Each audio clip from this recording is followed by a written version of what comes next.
الحمد لله رب العالمين الرحمن الرحيم مالك يوم الدين إياك نعبد وإياك نستعين اهدنا الصراط المستقيم صراط الذين أنعمت عليهم غير المغضوب عليهم ولا الضالين.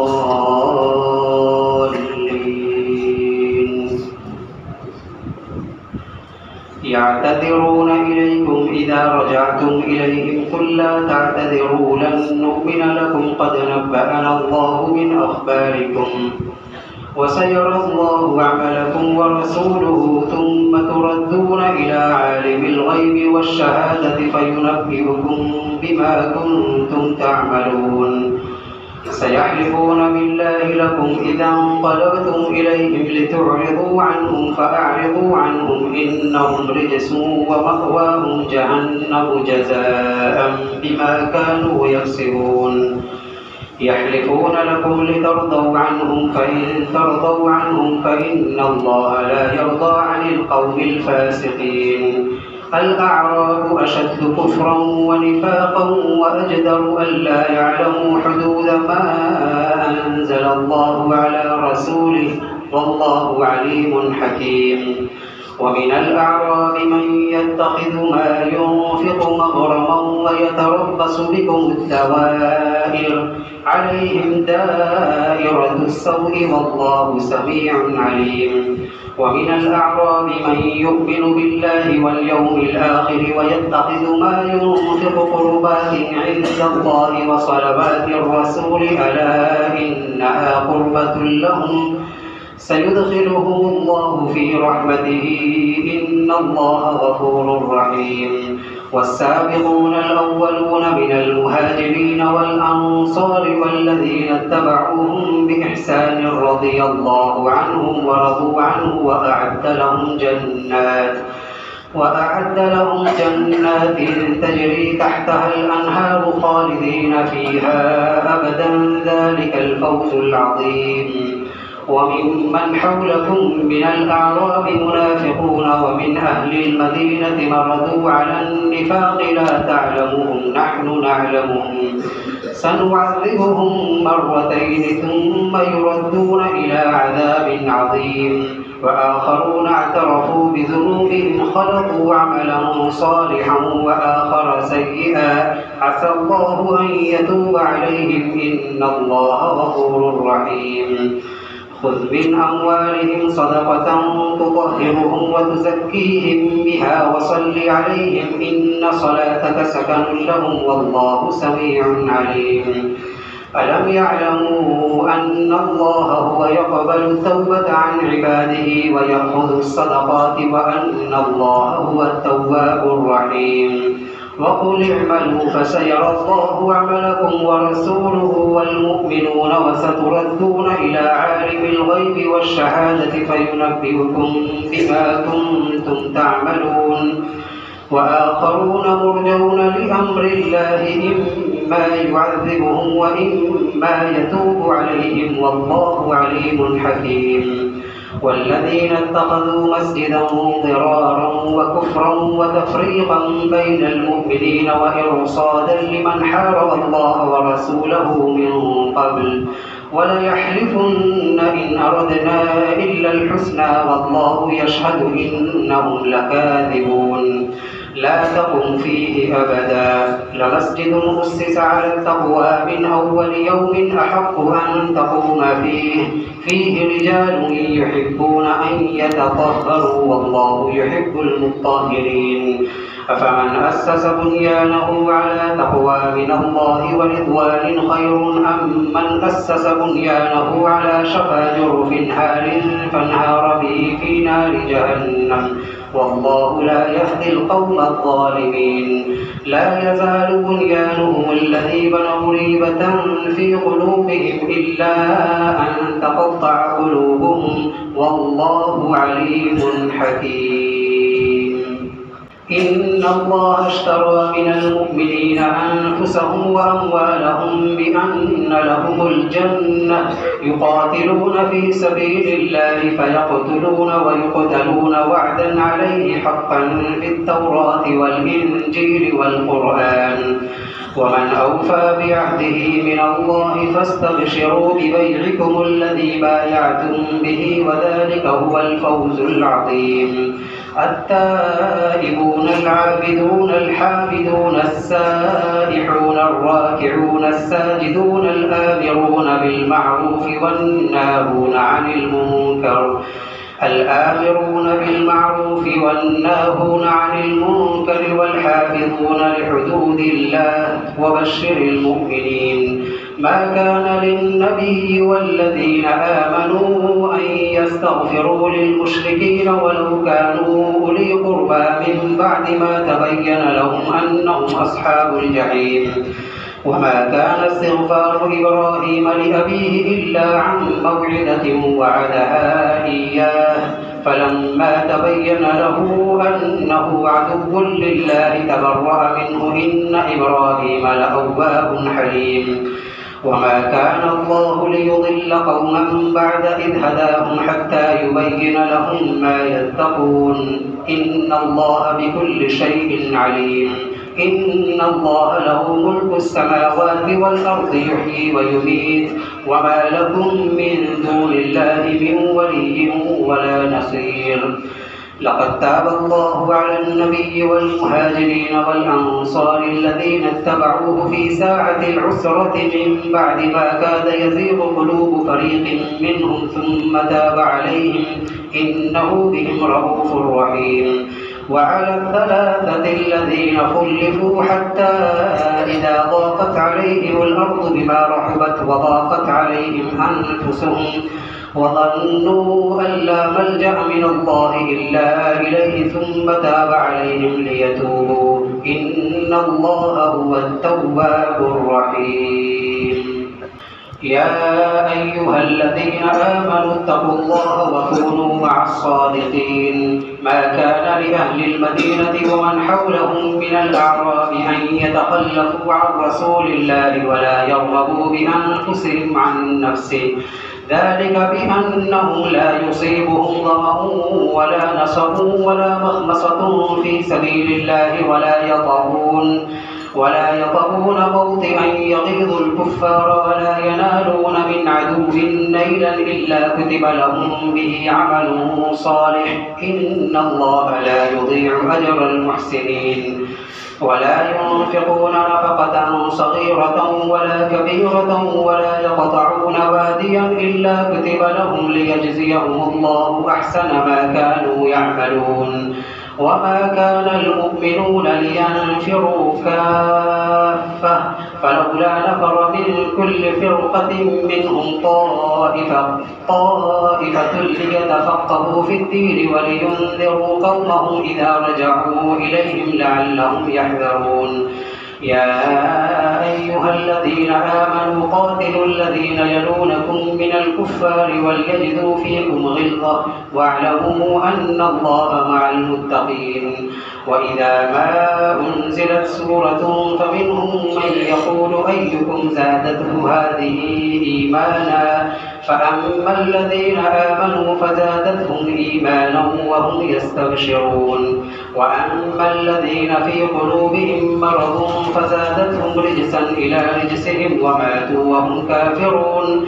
أولا يرون أنهم يفتنون في كل عام مرة أو مرتين ثم لا يتوبون ولا هم يذكرون. وإذا ما أنزلت سورة نظر بعضهم إلى بعض هل يراكم من أحد ثم انصرفوا صرف الله قلوبهم بأنهم قوم لا يفقهون. لقد جاءكم رسول من أنفسكم عزيز عليه ما عنتم حريص عليكم بالمؤمنين رؤوف رحيم. فإن تولوا فقل حسبي الله لا إله إلا هو عليه توكلت وهو رب العرش العظيم. ألف لام را تلك آيات الكتاب الحكيم. أكان للناس عجبا أن أوحينا إلى رجل منهم أن أنذر الناس وبشر الذين كفروا أن لهم قدم صدق عند ربهم قال الكافرون إن هذا لساحر مبين.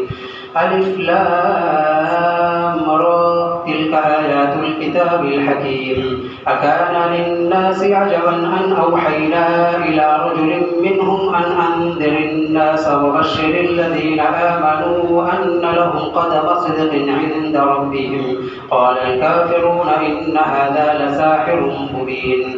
إن ربكم الله الذي خلق السماوات والأرض في 6 أيام ثم استوى على العرش يدبر الأمر ما من شفيع إلا من بعد إذنه ذلكم الله ربكم فاعبدوه أفلا تذكرون.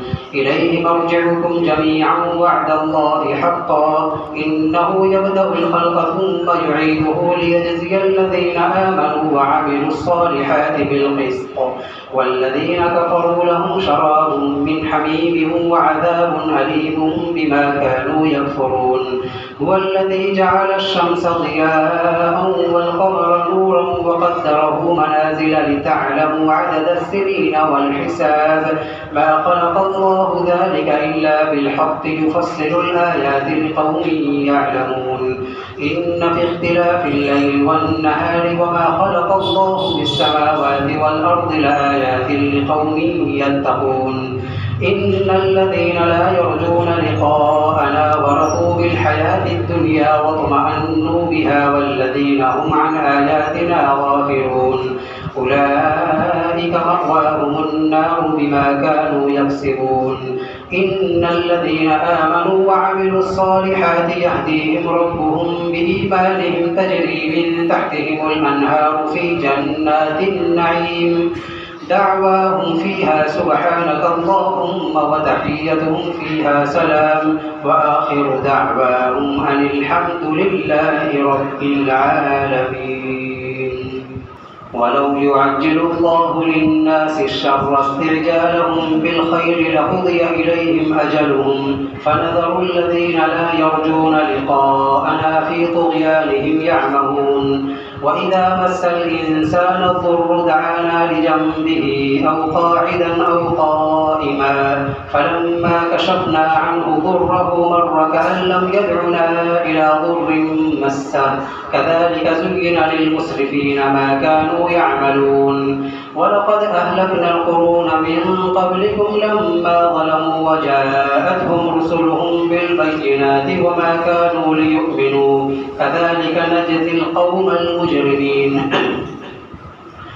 ثم جعلناكم خلائف في الأرض من بعدهم لننظر كيف تعملون. وإذا تتلى عليهم آياتنا بينات قال الذين لا يرجون لقاء نأتي بقرآن غير هذا أو بدل قل ما يكون لي أن أبدله من تلقاء نفسي إن أتبع إلا ما يوحى إلي إني أخاف إن عصيت ربي عذاب يوم عظيم.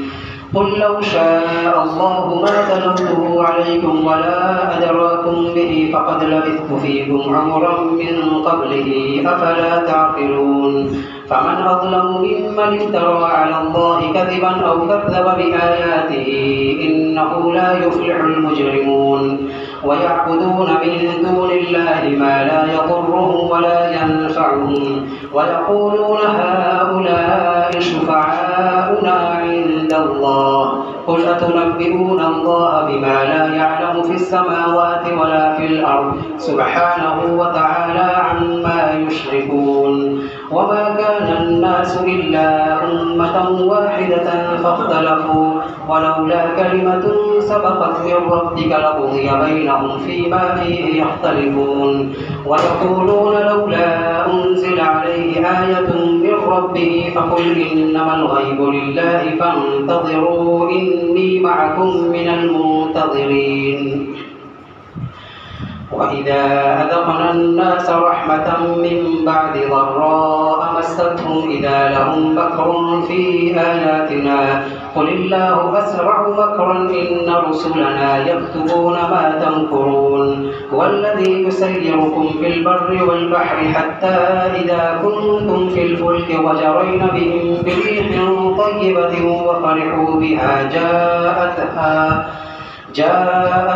ريح عاصف وجاءهم الموج من كل مكان وظنوا أنهم أحيط بهم دعوا الله مخلصين له الدين لئن أنجيتنا من هذه لنكونن من الشاكرين فلما أنجاهم إذا هم يبغون في الأرض بغير الحق يا أيها الناس إنما بغيكم على أنفسكم متاع الحياة الدنيا ثم إلينا مرجعكم فننبئكم بما كنتم تعملون إنما مثل الحياة الدنيا كماء أنزلناه من السماء فاختلط به نبات الأرض مما يأكل الناس والأنعام حتى إذا أخذت الأرض زخرفها وزينت وظن أهلها أنهم قادرون عليها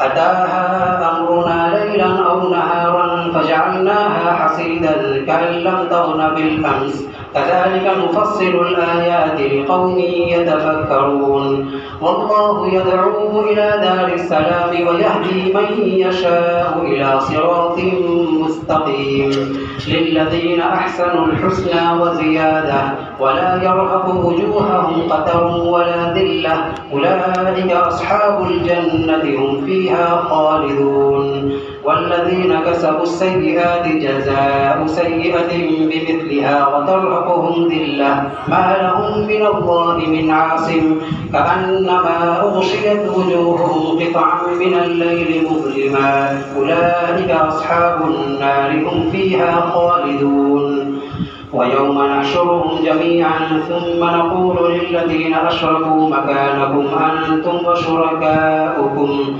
فزيلنا بينهم وقال شركاؤهم ما كنتم إيانا تعبدون فكفى بالله شهيدا بيننا وبينكم إن كنا عن عبادتكم لغافلين هنالك تبلو كل نفس ما أسلفت وردوا إلى الله مولاهم الحق وضل عنهم ما كانوا يفترون قل من يرزقكم من السماء والأرض أم من يملك السمع والأبصار ومن يخرج الحي من الميت ويخرج الميت من الحي ومن يدبر الأمر فسيقولون الله فقل أفلا تتقون فذلكم الله ربكم الحق فماذا بعد الحق إلا الضلال فأنى تصرفون كذلك حقت كلمة ربك على الذين فسقوا أنهم لا يؤمنون قل هل من شركائكم من يبدأ الخلق ثم يعيده قل الله يبدأ الخلق ثم يعيده فأنى تؤفكون قل هل من شركائكم من يهدي إلى الحق قل الله يهدي للحق أفمن يهدي إلى الحق أحق أن يتبع أم من لا يهدي إلا أن يهدى فما لكم كيف تحكمون وما يتبع أكثرهم إلا ظنا إن الظن لا يغني من الحق شيئا إن الله عليم بما يفعلون وما كان هذا القرآن أن يفترى من دون الله ولكن تصديق الذي بين يديه وتفصيل الكتاب لا ريب فيه من رب العالمين أم يقولون افتراه قل فأتوا بسورة مثله وادعوا من استطعتم من دون الله إن كنتم صادقين بل كذبوا بما لم يحيطوا بعلمه ولما يأتهم تأويله كذلك كذب الذين من قبلهم فانظر كيف كان عاقبة الظالمين ومنهم من يؤمن به ومنهم من لا يؤمن به وربك أعلم بالمفسدين وإن كذبوك فقل لي عملي ولكم عملكم أنتم بريئون مما أعمل وأنا بريء مما تعملون ومنهم من يستمعون إليك أفأنت تسمع الصم ولو كانوا لا يعقلون ومنهم من ينظر إليك أفأنت تهدي العمي ولو كانوا لا يبصرون إن الله لا يظلم الناس شيئا ولكن الناس أنفسهم يظلمون ويوم يحشرهم كأن لم يلبثوا إلا ساعة من النهار يتعارفون بينهم قد خسر الذين كذبوا بلقاء الله وما كانوا مهتدين وإما نرينك بعض الذي نعدهم أو نتوفينك فإلينا مرجعهم ثم الله شهيد على ما يفعلون ولكل أمة رسول فإذا جاء رسولهم قضي بينهم بالقسط وهم لا يظلمون ويقولون متى هذا الوعد إن كنتم صادقين قل لا أملك لنفسي ضرا ولا نفعا إلا ما شاء الله لكل أمة أجل إذا جاء أجلهم فلا يستأخرون ساعة ولا يستقدمون قل أرأيتم إن أتاكم عذابه بياتا أو نهارا ماذا يستعجل منه المجرمون ثم إذا ما وقع آمنتم به الآن وقد كنتم به تستعجلون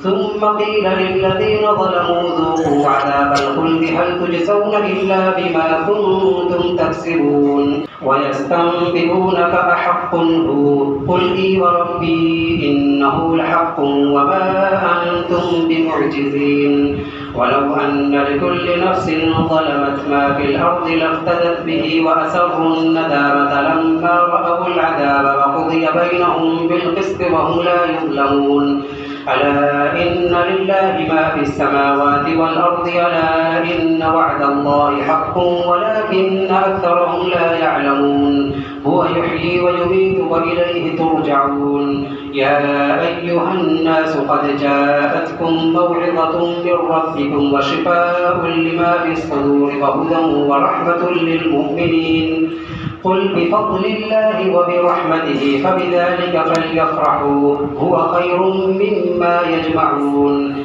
قل أرأيتم ما أنزل الله لكم من رزق فجعلتم منه حراما وحلالا قل الله أذن لكم أم على الله تفترون وما ظن الذين يفترون على الله الكذب يوم القيامة إن الله لذو فضل على الناس ولكن أكثرهم لا يشكرون وما تكون في شأن وما تتلو منه من قرآن ولا تعملون من عمل إلا كنا عليكم شهودا إذ تفيضون فيه وما يعزب عن ربك من مثقال ذرة في الأرض ولا في السماء ولا أصغر من ذلك ولا أكبر إلا في كتاب مبين ألا إن أولياء الله لا خوف عليهم ولا هم يحزنون الذين آمنوا وكانوا يتقون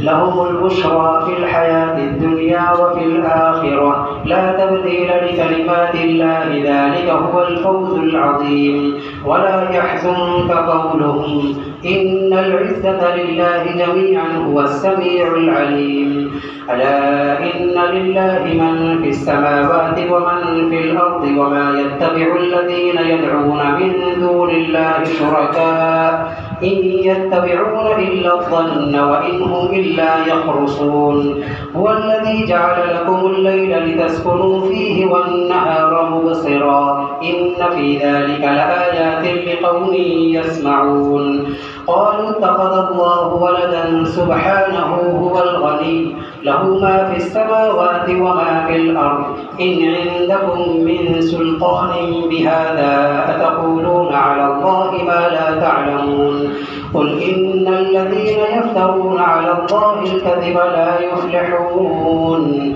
متاع في الدنيا ثم إلينا مرجعهم ثم نذيقهم العذاب الشديد بما كانوا يفسقون متاع في الدنيا ثم إلينا مرجعهم ثم نذيقهم العذاب الشديد بما كانوا يكفرون. واتل عليهم نبأ نوح إذ قال لقومه يا قوم إن كان كبر عليكم مقامي وتذكيري بآيات الله فعلى الله توكلت فأجمعوا أمركم وشركاءكم ثم لا يكن أمركم عليكم غمة ثم قضوا إلي ولا تنظرون. فإن توليتم فما سألتكم من أجر إن أجري إلا على الله وأمرت أن أكون من المسلمين. فكذبوه فنجيناه ومن معه في الفلك وجعلناهم خلائف وأغرقنا الذين كذبوا بآياتنا فانظر كيف كان عاقبة المنذرين. ثم بعثنا من بعده رسلا إلى قومهم فجاءوهم بالبينات فما كانوا ليؤمنوا بما كذبوا به من قبل كذلك نطبع على قلوب المعتدين. ثم بعثنا من بعدهم موسى وهارون إلى فرعون وملئه بآياتنا فاستكبروا وكانوا قوما مجرمين. فلما جاءهم الحق من عندنا قالوا إن هذا لسحر مبين. قال موسى أتقولون للحق لما جاءكم أسحر هذا ولا يفلح الساحرون. قالوا أجئتنا لتلفتنا عما وجدنا عليه آباءنا وتكون لكما الكبرياء في الأرض وما نحن لكما بمؤمنين. وقال فرعون ائتوني بكل ساحر عليم. فلما جاء السحرة قال لهم موسى ألقوا ما أنتم ملقون. فلما ألقوا قال موسى ما جئتم به السحر إن الله سيبطله إن الله لا يصلح عمل المفسدين ويحب الله الحق بكلماته ولو كره المجرمون.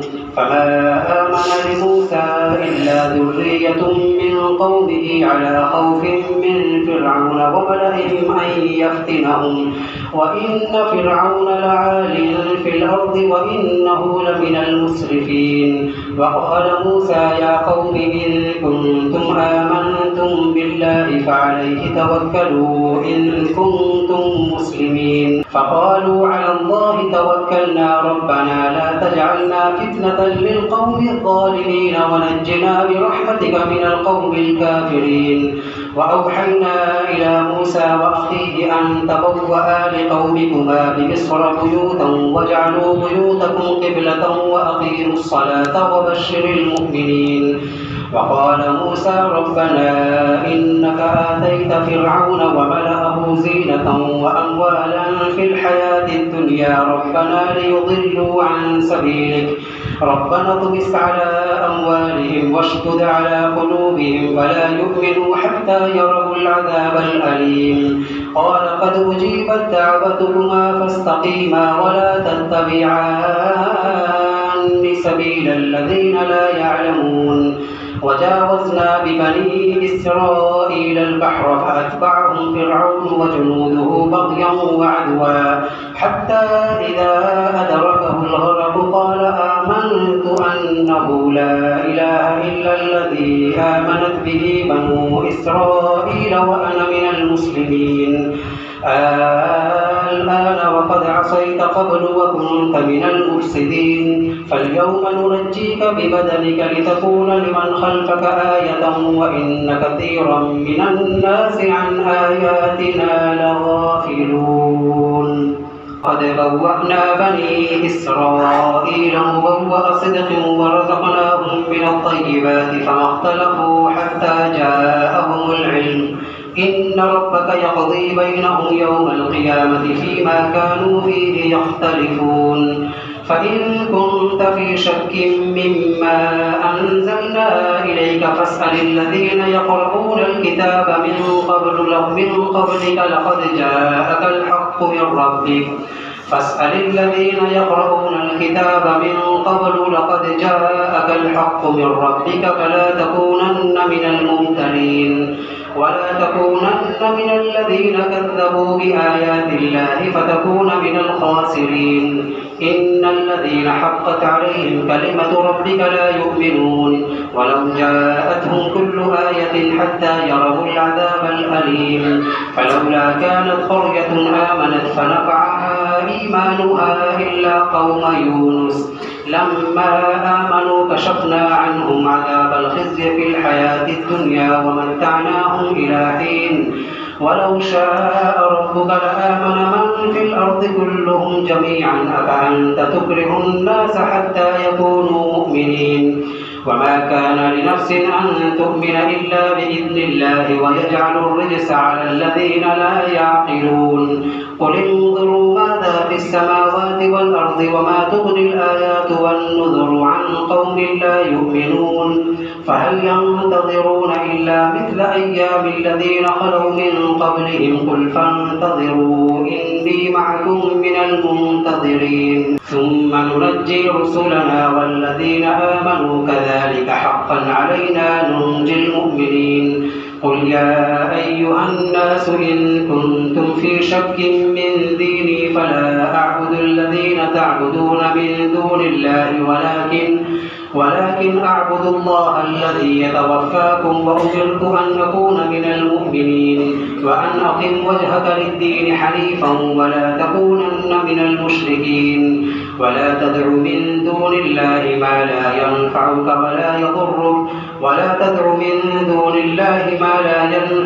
ولا يضرك فإن فعلت فإنك إذا من الظالمين.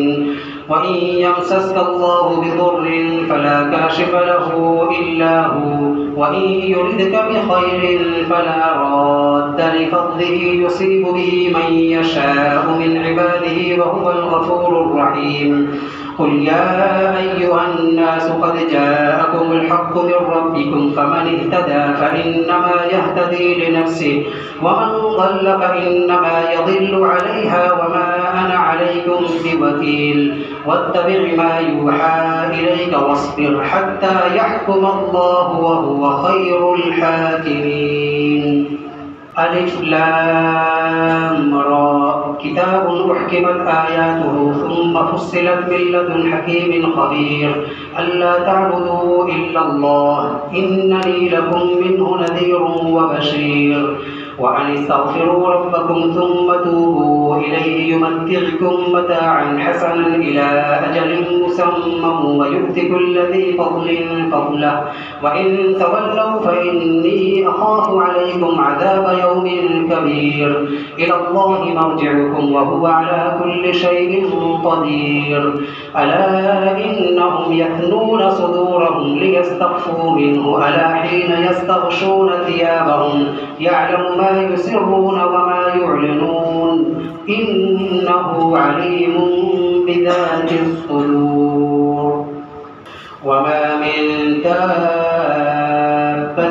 في الأرض إلا على الله رزقها ويعلم مستقرها ومستودعها كل في كتاب مبين. وهو الذي خلق السماوات والأرض في 6 أيام وكان عرشه على الماء ليبلوكم أيكم أحسن عملا. ولئن قلت إنكم مبعوثون من بعد الموت ليقولن الذين كفروا إن هذا إلا سحر مبين. ولئن أخرنا عنهم العذاب إلى أمة معدودة ليقولن ما يحبسه ألا يوم يأتيهم ليس مصروفا عنهم وحاق بهم ما كانوا به يستهزئون. ولئن أذقنا الإنسان منا رحمة ثم نزعناها منه إنه ليئوس كفور. ولئن أذقناه نعماء بعد ضراء مسته ليقولن ذهب السيئات عني إنه لفرح فخور. إلا الذين صبروا وعملوا الصالحات أولئك لهم مغفرة وأجر كبير. فلعلك تارك بعض ما يوحى إليك وضائق به صدرك أن يقولوا لولا أنزل عليه كنز أو جاء معه ملك إنما أنت نذير والله على كل شيء وكيل. أم يقولون افتراه قل فأتوا بعشر سور مثله مفتريات وادعوا من استطعتم من دون الله إن كنتم صادقين. فإن لم يستجيبوا لكم فاعلموا أنما أنزل بعلم الله وأن لا إله إلا هو فهل أنتم مسلمون. من كان يريد الحياة الدنيا وزينتها نوفي إليهم أعمالهم فيها وهم فيها لا يبخسون. أولئك الذين ليس لهم في الآخرة إلا النار وحبط ما صنعوا فيها وباطل ما كانوا يعملون. أفمن كان على بينة من ربه ويتلوه شاهد منه ومن قبله كتاب موسى إماما ورحمة أولئك يؤمنون به ومن يكفر به من الأحزاب فالنار موعده فلا تك في مرية منه إنه الحق من ربك ولكن أكثر الناس لا يؤمنون. ومن أظلم ممن افترى على الله كذبا أولئك يعرضون على ربهم ويقول الأشهاد هؤلاء الذين كذبوا على ربهم ألا لعنة الله على الظالمين الذين يصدون عن سبيل الله ويبغونها عوجا وهم بالآخرة هم كافرون. أولئك لم يكونوا معجزين في الأرض وما كان لهم من دون الله من أولياء يضاعف لهم العذاب ما كانوا يستطيعون السمع وما كانوا يبصرون. أولئك الذين خسروا أنفسهم وضل عنهم ما كانوا يفترون. لا جرم أنهم في الآخرة هم الأخسرون. إن الذين آمنوا وعملوا الصالحات وأخبتوا إلى ربهم أولئك أصحاب الجنة هم فيها خالدون. مثل الفريقين كالأعمى والأصم والبصير والسميع هل يستويان مثلا أفلا تذكرون. ولقد أرسلنا نوحا إلى قومه إني لكم نذير مبين ألا تعبدوا إلا الله إني أخاف عليكم عذاب يوم أليم. فقال الملأ الذين كفروا من قومه ما نراك إلا بشرا مثلنا وما نراك اتبعك إلا الذين هم أراذلنا بادي الرأي وما نرى لكم علينا من فضل بل نظنكم كاذبين. قال يا قوم أرأيتم إن كنت على بينة من ربي وآتاني رحمة من عنده فعميت عليكم أنلزمكموها وأنتم لها كارهون. ويا قوم لا أسألكم عليه مالا إن أجري إلا على الله وما أنا بطارد الذين آمنوا إنهم ملاقو ربهم ولكني أراكم قوما تجهلون. ويا قوم من ينصرني من الله إن طردتهم أفلا تذكرون. ولا أقول لكم عندي خزائن الله ولا أعلم الغيب ولا أقول إني ملك ولا أقول للذين تزدري أعينكم لن يؤتيهم الله خيرا الله أعلم بما في أنفسهم إني إذا لمن الظالمين. قالوا يا نوح قد جادلتنا فأكثرت جدالنا فأتنا بما تعدنا إن كنت من الصادقين. قال إنما يأتيكم به الله إن شاء وما أنتم بمعجزين ولا ينفعكم نصحي إن أردت أن أنصح لكم إن كان الله يريد أن يغويكم هو ربكم وإليه ترجعون. أم يقولون افتراه قل إن افتريته فعلي إجرامي وأنا بريء مما تجرمون. وأوحي إلى نوح أنه لن يؤمن من قومك إلا من قد آمن فلا تبتئس بما كانوا يفعلون. واصنع الفلك بأعيننا ووحينا ولا تخاطبني في الذين ظلموا إنهم مغرقون. ويصنع الفلك وكلما مر عليه ملأ من قومه سخروا منه قال إن تسخروا منا فإنا نسخر منكم كما تسخرون فسوف تعلمون من يأتيه عذاب يخزيه ويحل عليه عذاب مقيم حتى إذا جاء أمرنا وفارت النور قل نحمل فيها من كل زوجين اثنين وأهلك إلا من سبق عليه القول وما آمن معه إلا قليل وقال اركبوا فيها بسم الله مجريها ومرساها إن ربي لغفور رحيم وهي تجري بهم في موج كالجبال ونادى نوح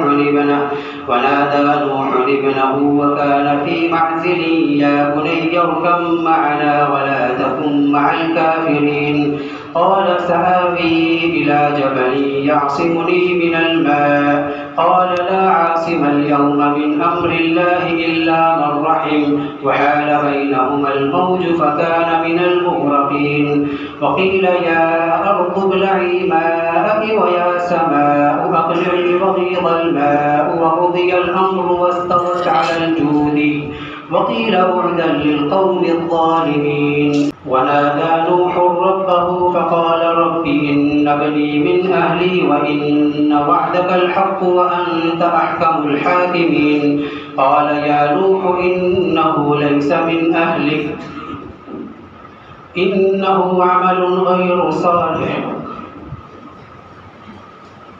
قال يا نوح إنه ليس من أهلك إنه عمل غير صالح فلا تسألني ما ليس لك به علم إني أعظك أن تكون من الجاهلين قال رب إني أعوذ بك أن أسألك ما ليس لي به علم وإلا تغفر لي وترحمني أكن من الخاسرين قيل يا نوح اهبط بسلام منا وبركات عليك وعلى ممن معك وأمم سنمتعهم ثم يمسهم منا عذاب أليم تلك من أنباء الغيب نوحيها إليك ما كنت تعلمها أنت ولا قومك من قبل هذا فاصبر إن العاقبة للمتقين وإلى عاد أخاهم هودا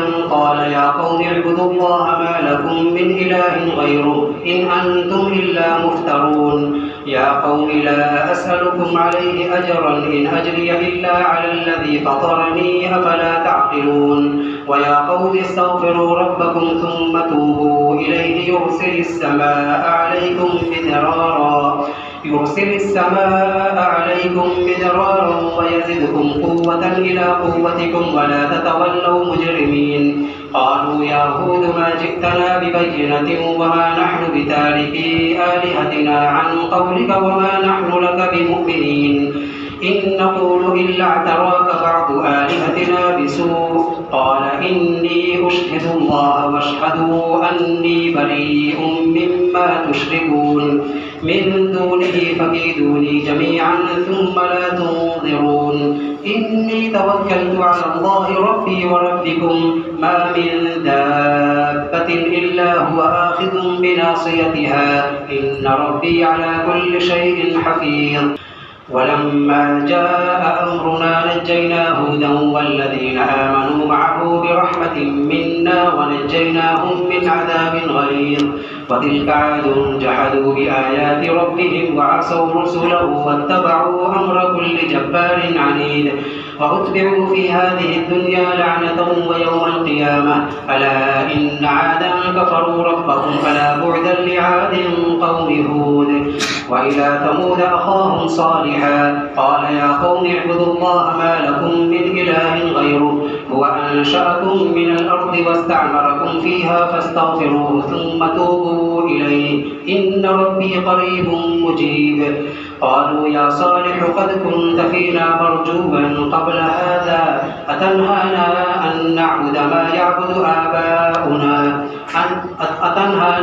أن نعبد ما يعبد آباؤنا وإننا لفي شك مما تدعونا إليه مريب. قال يا قوم أرأيتم إن كنت على بينة من ربي وآتاني منه رحمة فمن ينصرني من الله إن عصيته فما تزيدونني غير تخسير. ويا قوم هذه ناقة الله لكم آية فذروها تأكل في أرض الله ولا تمسوها بسوء فيأخذكم عذاب قريب. فعقروها فقال تمتعوا في داركم 3 أيام ذلك وعد غير مكذوب. فلما جاء أمرنا نجينا صالحا والذين آمنوا معه برحمة منا ومن خزي يومئذ إن ربك هو القوي العزيز. وأخذ الذين ظلموا الصيحة فأصبحوا في ديارهم جاثمين كأن لم يغنوا فيها ألا إن ثمود كفروا ربهم ألا بعدا لثمود. ولقد جاءت رسلنا إبراهيم بالبشرى قالوا سلاما قال سلام فما لبث أن جاء بعجل حنيذ. فلما رأى أيديهم لا تصل إليه نكرهم وأوجس منهم خيفة قالوا لا تخف إنا أرسلنا إلى قوم لوط وامرأته قائمة فضحكت فبشرناها بإسحاق ومن وراء إسحاق يعقوب. قالت يا ويلتى أألد وأنا عجوز وهذا بعلي شيخا إن هذا لشيء عجيب. قالوا أتعجبين من أمر الله رحمة الله وبركاته عليكم أهل البيت إنه حميد مجيد. فلما ذهب عن إبراهيم الروع وجاءته البشرى يجادلنا في قوم لوط إن إبراهيم لحليم أواه منيب. يا إبراهيم أعرض عن هذا إنه قد جاء أمر ربك وإنهم آتيهم عذاب غير مردود. ولما جاءت رسلنا لوطا سيء بهم وضاق بهم ذرعا وقال هذا يوم عصيب. وجاءه قومه يهرعون إليه ومن قبل كانوا يعملون السيئات.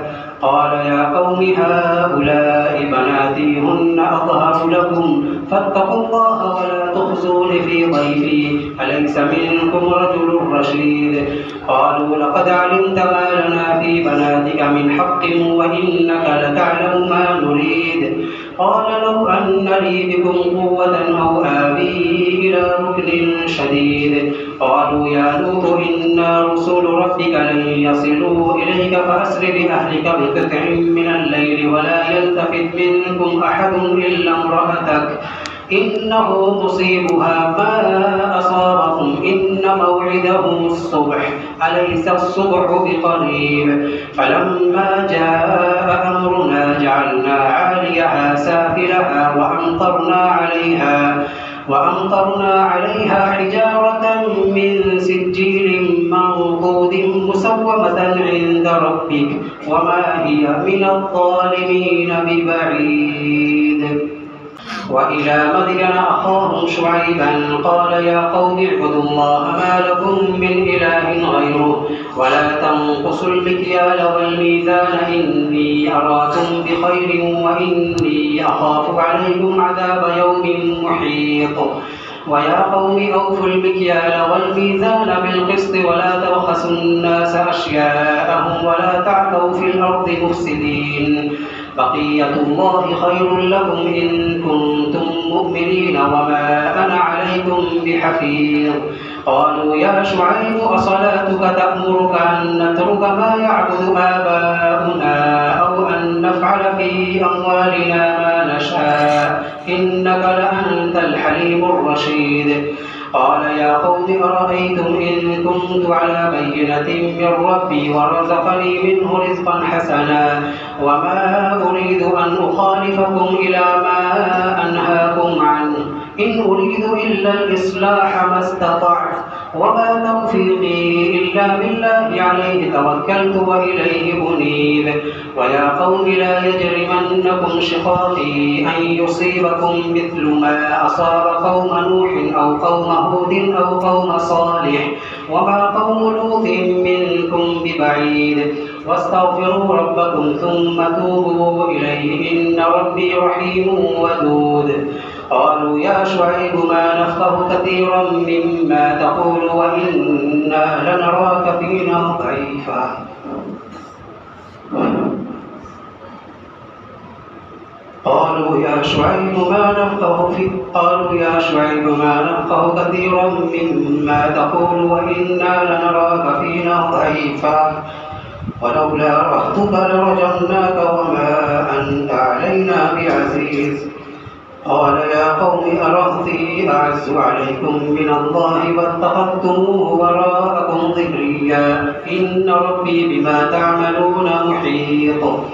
ويا قوم اعملوا على مكانتكم إني عامل سوف تعلمون من يأتيه عذاب يخزيه ومن هو كاذب وارتقبوا إني معكم رقيب.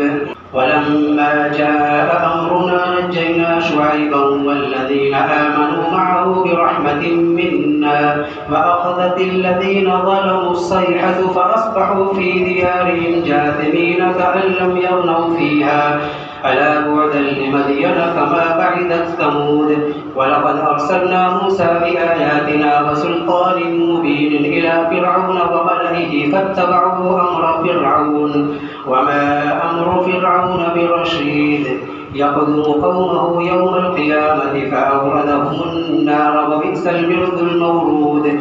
وأتبعوا في هذه لعنة ويوم القيامة بئس الرفد المرفود. ذلك من أنباء القرى نقصه عليك منها قائم وحصيد. وما ظلمناهم ولكن ظلموا أنفسهم فما أغنت عنهم آلهتهم التي يدعون من دون الله من شيء لما جاء أمر ربك وما زادوهم غير تتبيب. وكذلك أخذ ربك إذا أخذ القرى وهي ظالمة إن أخذه أليم شديد.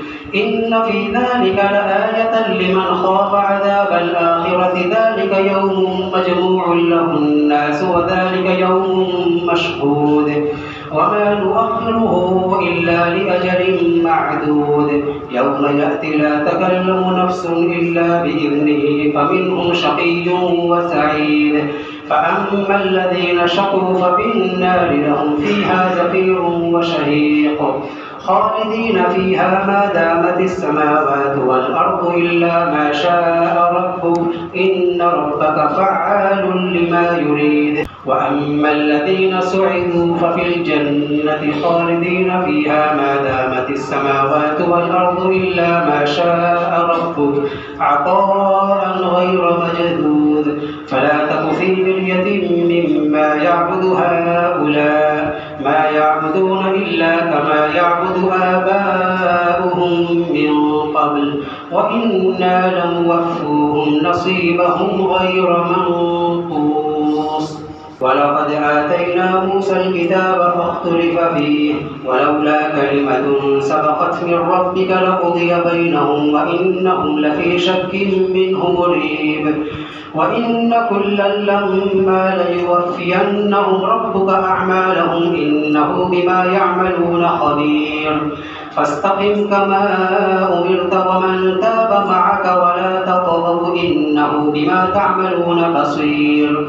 ولا تركنوا إلى الذين ظلموا فتمسكم النار وما لكم من دون الله من أولياء ثم لا تنصرون.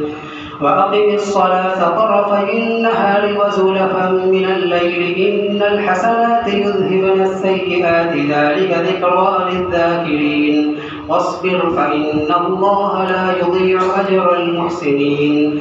فلولا كانت قرية آمنت فنفعها إيمانها إلا قوم يونس فلولا كان من القرون من قبلكم أولو بقية ينهون عن الفساد في الأرض إلا قليلا ممن أنجينا منهم واتبع الذين ظلموا ما أترفوا فيه وكانوا مجرمين وما كان ربك ليهلك القرى بظلم وأهلها مصلحون ولو شاء ربك لجعل الناس أمة واحدة ولا يزالون مختلفين إلا من رحم ربك ولذلك خلقهم وتمت كلمة ربك لأملأن جهنم من الجنة والناس أجمعين وكلا نقص عليك من أنباء الرسل ما نثبت به فؤادك وجاءك في هذه الحق وموعظة وذكرى للمؤمنين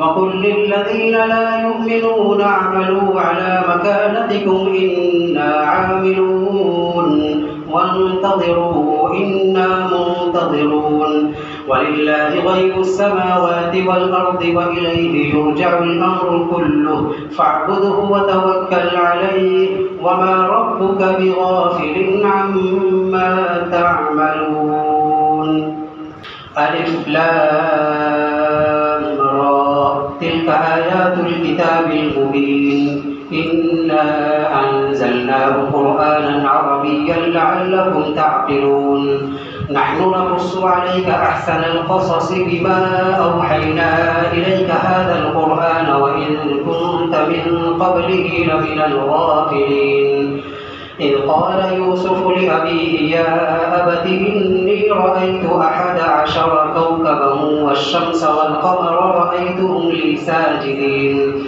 قال يا بني لا تقصص رؤياك على إخوتك فيكيدوا لك كيدا إن الشيطان للإنسان عدو مبين وكذلك يجتبيك ربك ويعلمك من تأويل الأحاديث ويتم نعمته عليك وعلى آل يعقوب كما أتمها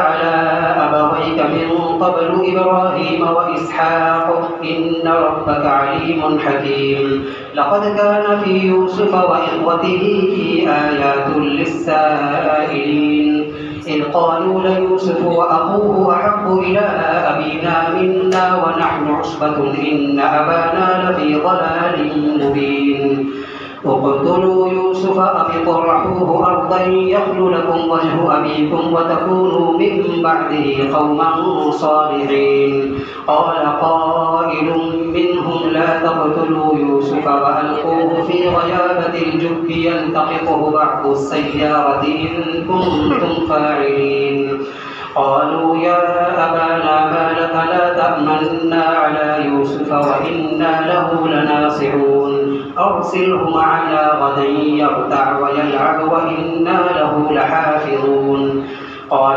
إني ليحزنني أن تذهبوا به وأخاف أن يأكله الذئب وأنتم عنه غافلون قالوا لئن أكله الذئب ونحن عصبة إنا إذا لخاسرون فلما ذهبوا به وأجمعوا أن يجعلوه في غيابة الجب وأوحينا إليه لتنبئنهم بأمرهم هذا وهم لا يشعرون وجاءوا أباهم عشاء يبكون قالوا يا أبانا إنا ذهبنا نستبق وتركنا يوسف عند متاعنا فأكله الذئب وما أنت بمؤمن لنا ولو كنا صادقين وجاءوا على قميصه بدم كذب قال بل سولت لكم أنفسكم أمرا فصبر جميل والله المستعان على ما تصفون وجاءت سيارة فأرسلوا والدهم فأدلى دلوه قال يا بشرى هذا غلام وأسروه بضاعة والله عليم بما يعملون وشروه بثمن بخس دراهم معدودة وكانوا فيه من الزاهدين وقال الذي اشتراه من مصر لامرأته أكرمي مثواه عسى أن ينفعنا أو نتخذه ولدا وكذلك مكنا ليوسف في الأرض ولنعلمه من تأويل الأحاديث والله غالب على أمره ولكن أكثرهم لا يعلمون وقال الذي اشتراه من مصر لامرأته أكرمي مثواه عسى أن ينفعنا أو نتخذه ولدا وكذلك مكنا ليوسف في الأرض ولنعلمه من تأويل الأحاديث والله غالب على أمره ولكن أكثر الناس لا يعلمون ولما بلغ أشده آتيناه حكما وعلما وكذلك نجزي المحسنين وراودته التي هو في بيتها عن نفسه وغلقت الأبواب وقالت هيت لك قال معاذ الله إنه ربي أحسن مثواي إنه لا يفلح الظالمون ولقد همت به وهم بها لولا أن رأى برهان ربه كذلك لنصرف عنه السوء والفحشاء إنه من عبادنا المخلصين واستبق الباب وقدت قميصه من دبر وألف يا سيدها لدى الباب قالت ما جزاء من أراد بأهلك سوءا إلا أن يسجن أو عذاب أليم قال هي راودتني عن نفسي وشهد شاهد من أهلها إن كان قميصه قد من قبل فصدقت وهو من الكاذبين وإن كان قميصه قد من دبر فكذبت وهو من الصادقين فلما رأى قميصه قد من دبر قال إنه من كيدكن إن كيدكن عظيم يوسف أعرض عن هذا واستغفري لذنبك إنك كنت من الخاطئين وقال نسوة في المدينة امرأة العزيز تراود فتاها عن نفسه قد شغفها حبا إنا لنراها في ضلال مبين فلما سمعت بمكرهن أرسلت إليهن وأعتدت لهن متكئا وآتت كل واحدة منهن سكينا وقالت اخرج عليهن فلما رأينه أكبرنه وقطعن أيديهن وقلن حاش لله ما هذا بشرا إن هذا إلا ملك كريم قالت فذلكن الذي لمتنني فيه ولقد راودته عن نفسه فاستعصم ولئن لم يفعل ما آمره ليسجنن وليكونن من الصاغرين قال رب السجن أحب إلي مما يدعونني إليه وإلا تصرف عني كيدهن أصب إليهن وأكن من الجاهلين فاستجاب له ربه فصرف عنه كيدهن إنه هو السميع العليم ثم بدا لهم من بعد ما رأوا الآيات ليسجننه حتى حين ودخل معه السجن فتيان قال أحدهما إني أراني أعصر خمرا وقال الآخر إني أراني أحمل فوق رأسي خبزا تأكل الطير منه نبئنا بتأويله إنا نراك من المحسنين قال لا يأتيكما طعام ترزقانه إلا نبأتكما بتأويله قبل أن يأتيكما ذلكما مما علمني ربي إني تركت ملة قوم لا يؤمنون بالله وهم بالآخرة هم كافرون واتبعت ملة آبائي إبراهيم وإسحاق ويعقوب ما كان لنا أن نشرك بالله من شيء ذلك من فضل الله علينا وعلى الناس ولكن أكثر الناس لا يشكرون يا صاحبي السجن أأرباب متفرقون خير أم الله الواحد القهار ما تعبدون من دونه إلا أسماء سميتموها أنتم وآباؤكم ما أنزل الله بها من سلطان إن الحكم إلا لله أمر ألا تعبدوا إلا إياه ذلك الدين القيم ولكن أكثر الناس لا يعلمون يا صاحبي السجن أما أحدكما فيسقي ربه خمرا وأما الآخر فيصلب فتأكل الطير من رأسه قضي الأمر الذي فيه تستفتيان وقال للذي ظن أنه ناج منه واذكرني عند ربك فأنساه الشيطان ذكر ربه فلبث في السجن بضع سنين وقال الملك إني أرى 7 بقرات سمان يأكلهن 7 عجاف و7 سنبلات خضر وأخر يابسات يا أيها الملأ وافتوني في رؤياي إن كنتم للرؤيا تعبرون قالوا أضغاث أحلام وما نحن بتأويل الأحلام بعالمين وقال الذي نجا منهما وادكر بعد أمة أنا أنبئكم بتأويله فأرسلون يوسف أيها الصديق أفتنا في 7 بقرات سمان يأكلهن 7 عجاف و7 سنبلات خضر